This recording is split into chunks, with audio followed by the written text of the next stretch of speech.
So hopefully you can see my screen. I don't know if anyone can give me a nod or a thumbs up. Amazing. I should have more faith in technology sometimes. I'll just make my screen a bit bigger. There we go. So yeah, so thanks for the introduction, Alice. And I must say, if you hear a stampede while I'm giving this presentation, it's just my kids getting out of the bath upstairs, as opposed to a herd of elephants. So apologies in advance if that happens.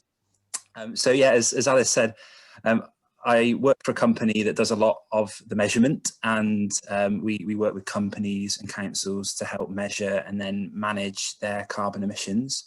And I'm going to try and cover four things in the rest of this session now. The first three I'll rattle through quite quickly, and I'm really keen to spend the most time on where it is that those emissions actually come from in the district. So just to jump straight into the first few points here, when we say about measuring emissions, typically we are talking about carbon dioxide. So often those terms are used interchangeably. And what is carbon dioxide? So I understand you got a bit of an intro last week to the science, and I'm sure you're all aware that it's a gas. And forgive my Bristolian accent comes out when I say gas, but it is something that's pretty hard to touch. It's actually invisible. So you do often see it when it's accompanied by dirtier things that get burnt. But it's actually quite hard, I think, to sort of visualize a gas. So often people will talk about an equivalent. So equivalent to 1 ton of carbon dioxide gas would be a return flight to from London to New York, or the equivalent to 1 ton of carbon would be filling about 4 bathtubs with oil and then setting them all alight. So it's often easier to think about emissions as the thing that you're burning, as opposed to the end result, which is that invisible gas that goes up in the air. I'll come back to the district-wide, but just with the sort of aquatic theme of bath time very on my mind at the moment, with the kids upstairs, is for the whole district, over the course of the last year or so, a year's worth of emissions would equate to about 250 swimming pools worth of oil. If you were to fill 250 swimming pools worth of oil, set it all alight, that's the type of quantum that we're talking for the whole of Warwick. So that hopefully just gives you a sort of refresh maybe from last week on what it is. Similarly, maybe a bit of overlap with last week, just to recap why is it important to measure this stuff? Well, as you would have heard last week, there's a clear link to temperature change globally. There's a clear link to the science, and we've actually got pretty good now at understanding, well, how much carbon does it take, or would it take, to force the temperature globally up by a certain amount. So it's really then important to track, well, if we know how much our limits are as a planet, then it's pretty important that we monitor against those limits. And you'll often hear that referred to as a budget, a bit like you're getting your payday check and budgeting for the month to make sure you don't blow it all too quickly, and you're left with nothing, or overdrawn and paying a hefty charge. It's the same sort of principle with carbon dioxide. We know what our limits are, and it's really important that we monitor and track progress and understand if we're keeping to them or not. The final one is the how, and as you might have guessed from the first part, it's quite hard to actually measure the gas itself. And there are some circumstances where that happens, but often when we're measuring this stuff, whether it's a company level or whether it's for the whole district, we tend to use a lot of estimates that come from the actual fuel itself. So again, with the example I've got on the screen there of a petrol pump, it's quite easy to work out, well, if you've got however many litres or bathtubs or swimming pools or whatever the sort of quantum of fuel is, you can convert that then into carbon dioxide, and you can estimate how much carbon will come from what you burn. So now on to the fourth. So this is the one, as I said, I'm going to spend a little bit longer now on the where, yeah, kind of delve down into Warwick's emissions. So as the pictures on my screen illustrate, obviously Warwick is one piece of a much bigger picture. And as I said, our starting point for temperature change and limits is actually a global level. And I guess you can divide that picture in a few different ways. So naturally there'll be a UK contribution, and Warwick makes up part of the UK contribution. And the reason I've got arrows going both ways is because, well, if Warwick doesn't do its part and Warwick doesn't play its full part in emissions reduction, then actually that will leave other areas to try and have to compensate for that. And similarly, if the UK doesn't play its part, then other countries might have to try and compensate for that. So yeah, the ultimate sort of benchmark for this is globally, but I really just wanted to illustrate that it's really important to fragment that down to a local level, because it's just critical that everyone everywhere is able to measure and understand what they need to do, because it's going to take everyone to contribute. So sticking with Warwick then, we're going to carry on drilling down now locally, and I've represented Warwick's emissions here by the donut shape on the screen, very apt, given I didn't manage to have my dessert before joining. So that Warwick total there that you see, that represents 1 year's worth of emissions. So that is the tonnage that I mentioned by way of swimming pools. So it's just under 1 million tonnes per year, or certainly for 2018. That was Matt, just to interrupt to say, you're just over halfway through now. Thank you, Jenny. Thanks. So as a starting point, that is 1 year's worth of emissions. And just a quick point on the boundary. So these emissions are intended to represent what physically is emitted in the boundary of Warwick. So again, thinking of the gas, actually, that is intended to represent yeah, what is actually sort of used in Warwick, with a couple of exceptions which I can come on to around electricity. But yeah, see Warwick, I guess, is a bit of an island, and that figure there represents the emissions that are coming off your island of Warwick.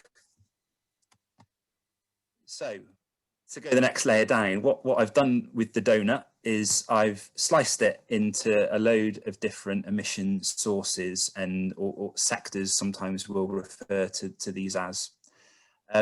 So what I'm going to do, I'm not going to talk to all of these now. I've got a page on each, but essentially you've got quite a diverse mix of sources that emissions will come from, and I'm going to take you through them in a sort of clockwise direction now on the subsequent slides, and just explain a little bit about what they mean, and actually, again, what is it that's actually sort of either burning fossil fuels or emitting these gases.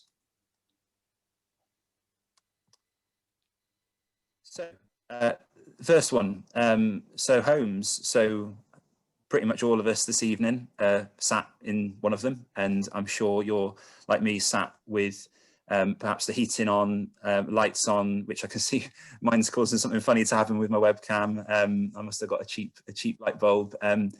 So yeah, everyone obviously uses power and energy in their homes, and the main source of those energy consumers, those things demanding energy, the main source of emissions is actually heat within your home. So that's why I've got a picture of your gas boiler.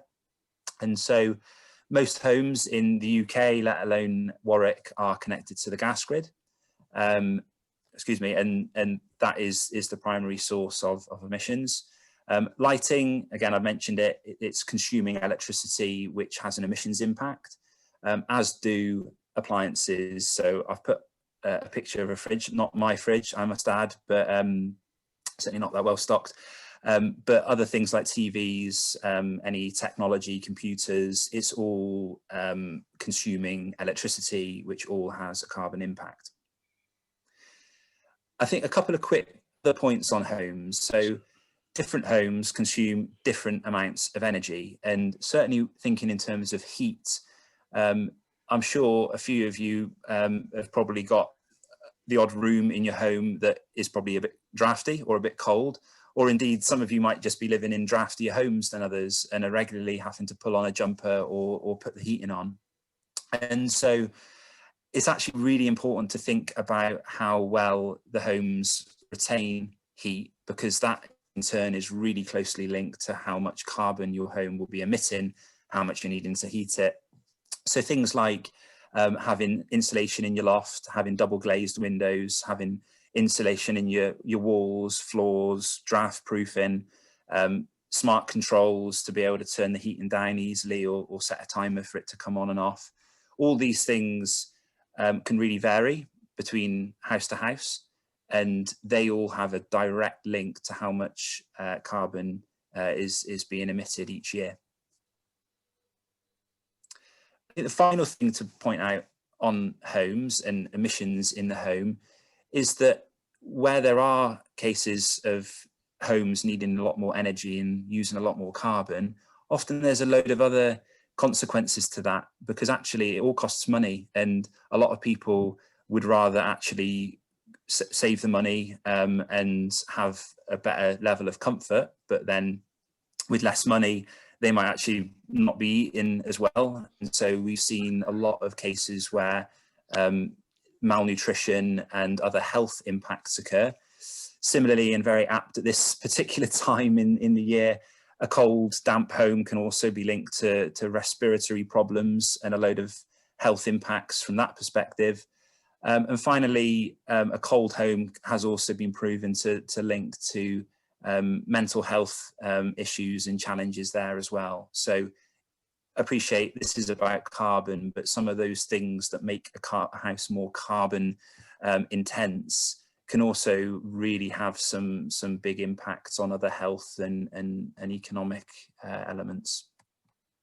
Matt, sorry, it's Jenny butting in again. Just to say, we've just got 4 minutes left, and to reassure you that we are going to be talking about some of the impacts. So I think it's really, because I think your slides here about where it's all coming from are really important. So if we can concentrate on that, and then people might well ask questions about the impacts as well. So okay, cool. Thank you. Apologies. No, that's all right. No, it's really, I feel bad to stop you because it's really interesting stuff, but I think we really need to get where it all comes from, and then we can get on to the other things in the questions. Great stuff. I will rattle through the rest of these slides. Thank so actually you. This next one, I'm talking about workplaces and other buildings. So actually it's pretty similar to the homes piece I talked about, in the main sources are heating, lighting, and appliances. The only quick couple of differences I'd highlight, the appliances obviously look quite different in the office and in warehouses. So you might have a lot more computer equipment, and you might have cooling systems required there. Transport. So this next sector, the big, by far majority emitter here in the transport sector are cars and lorries and road forms of transport. That's followed by rail, and then there's a really small proportion that are emitted by off-road transport, which includes machinery like the tractor I've got included there. Also a really quick nod to the fact that, as I said, at the moment we're just talking about the stuff that happens in Warwick, but really important to acknowledge that things like aviation and shipping that is being driven by people in Warwick is also having an emissions impact elsewhere. So I've put here sort of out of the boundary of Warwick, there is a really important impact to note. And again, we can touch on that again in a moment. And you mentioned, yeah, in terms of other impacts, I won't go into detail now, but in terms of air quality and people breathing clean air, there are some really, really important impacts to note as well on this sector in particular. Next one, waste in industry. So actually the sources of emissions might look quite small when we talk about waste, because actually it is just to do with the treatment, so landfill and sewerage, that is likely to happen in the boundary. But of course, when you buy something and end up throwing it away, there's loads of other emissions that would be driven that are happening outside of the boundary. So if you've bought something from the other side of the world, say a t-shirt from China, there will be emissions associated with that t-shirt from China that aren't reflected in this emissions wedge.